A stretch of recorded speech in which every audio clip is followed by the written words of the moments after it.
Voltamos, galera. Vamos para o segundo tempo de aula agora. Já foram ao banheiro, beberam água, comeram aquele biscoito recheado. Vamos voltar, então.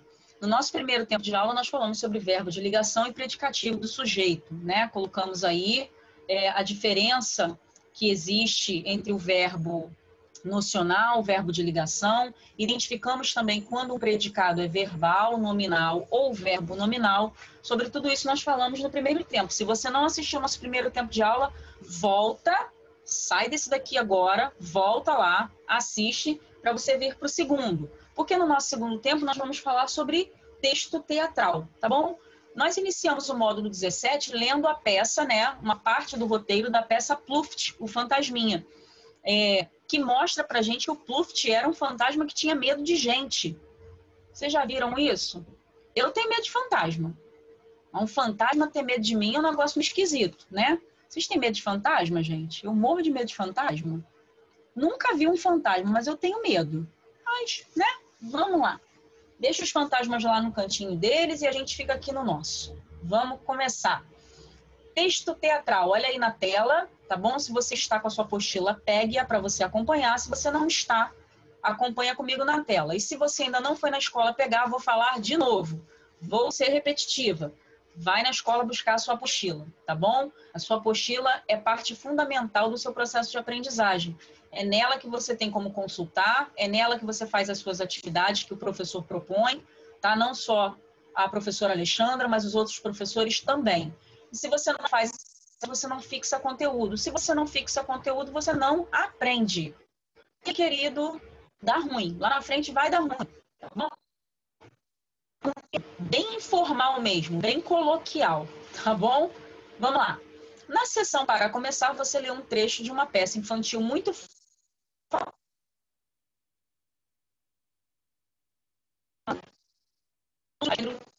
teatral. Nós vimos aí que esse texto é um texto muito bonitinho, né? É uma coisa assim bem infantil. E quem escreveu foi a Maria Clara Machado, tá? Uma grande escritora. Foi ela que criou a escola Tablado, né? Uma escola de teatro que eu comentei com vocês, que é uma escola muito famosa, inclusive. Grandes atores do nosso teatro, da nossa televisão e do nosso cinema passaram por lá, tá bom?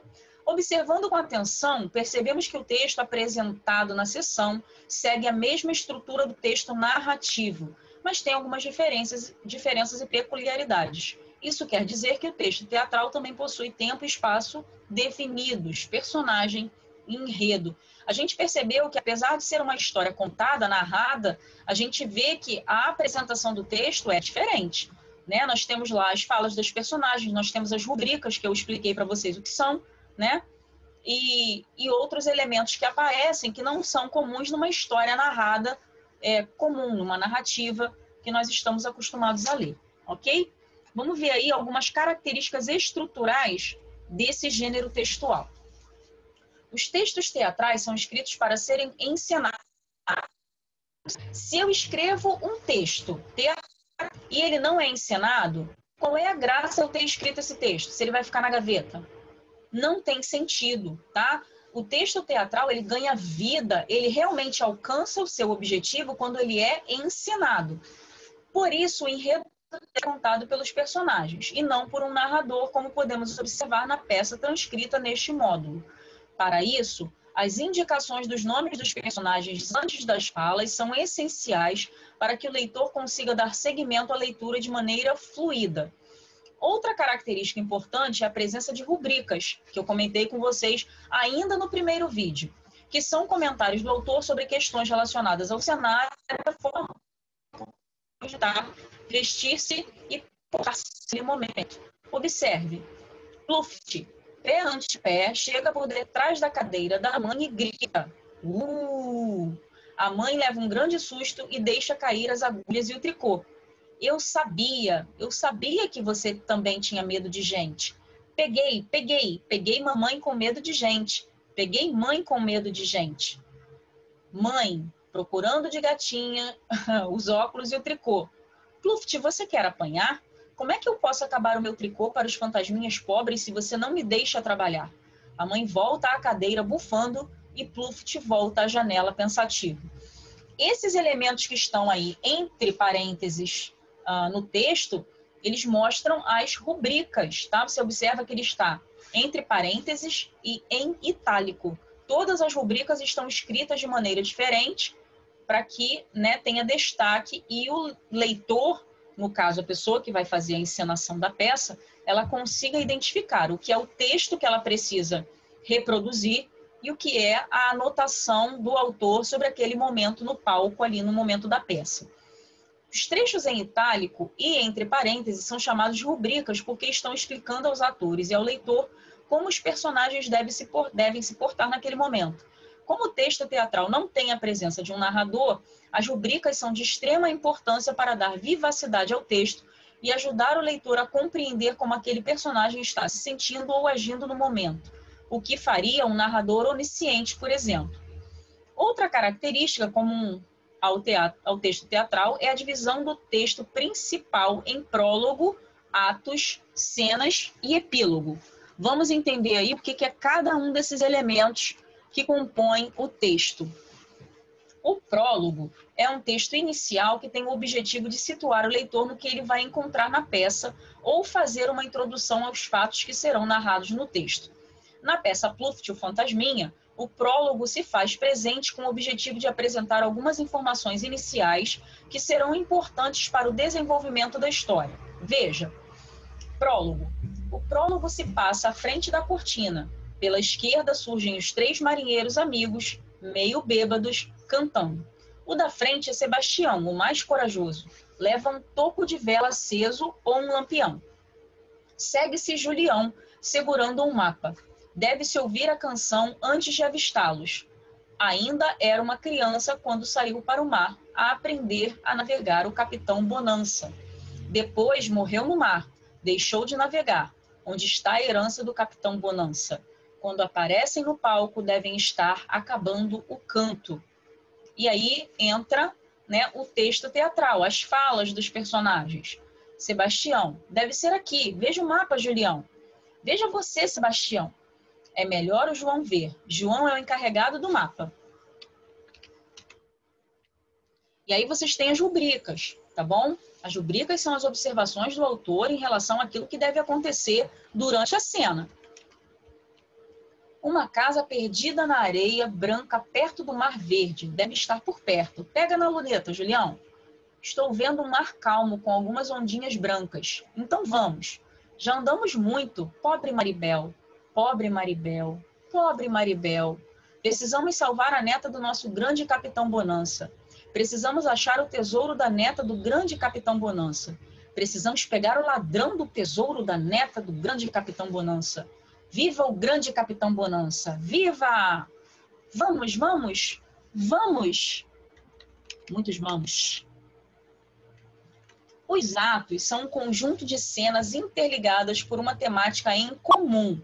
No caso da peça em análise, é apenas um ato, já que todas as cenas giram em torno da mesma temática e ambientação. As cenas são divididas conforme as alterações dos números de personagens em ação. Já o epílogo é a parte final do texto, representando o desfecho da narrativa de forma lógica. É utilizado muitas vezes para fazer um resumo final da história, recapitulando pontos importantes da ação narrativa. Então vamos lá, o que é um ato? O ato é um conjunto de cenas interligadas por uma temática em comum. Por exemplo, eu tenho a história aí, vamos imaginar uma história medieval, onde eu tenho o rei, a rainha, a princesa e o príncipe vivendo num castelo. E aí, em um ato, eu vou fazer a apresentação das cenas relacionadas a essas personagens e a essa temática, a nobreza da era medieval. Agora, na mesma peça, né, da era medieval, eu também tenho a plebe, o povo, né, a galera que é pobre, que frequenta as tabernas, que luta nas ruas enlameadas, tá bom?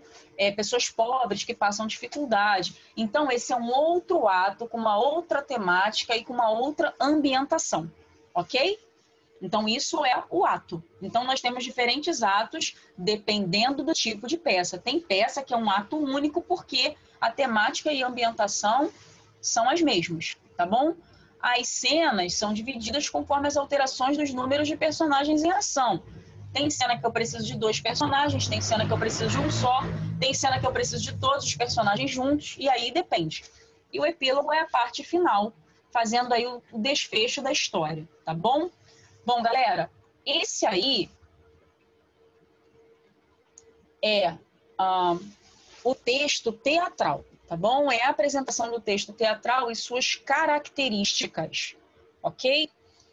Nós temos, nesse bimestre, a criação de um projeto, né? Um projeto interdisciplinar. Então, eu estou pensando em colocar para nós fazermos alguma coisa relacionada ao nosso conteúdo, a coisas que nós estamos estudando, porque vai nos ajudar a fixar esse conteúdo, né? E vai deixar o projeto mais rico. Então, como a gente está estudando texto teatral, a gente está estudando podcast, a gente está estudando vlog, né, lá em redação e texto teatral aqui em língua portuguesa, que acaba se misturando, né? A gente pode pensar em alguma coisa para o nosso projeto interdisciplinar, que deve ser apresentado aí no final do mês que vem, no final de setembro, ok? Mas isso a gente ainda vai desenvolver, a gente vai ter uma aula ao vivo para a gente poder bater um papo sobre isso. A aula ao vivo não vai ser hoje, não se preocupem, tá bom? Mas, para a gente começar a pensar aí já no que a gente pode fazer, a gente tem essas 3 opções de podcast, vlog e texto teatral, que eu acho que é uma boa maneira da gente criar um projeto, ok?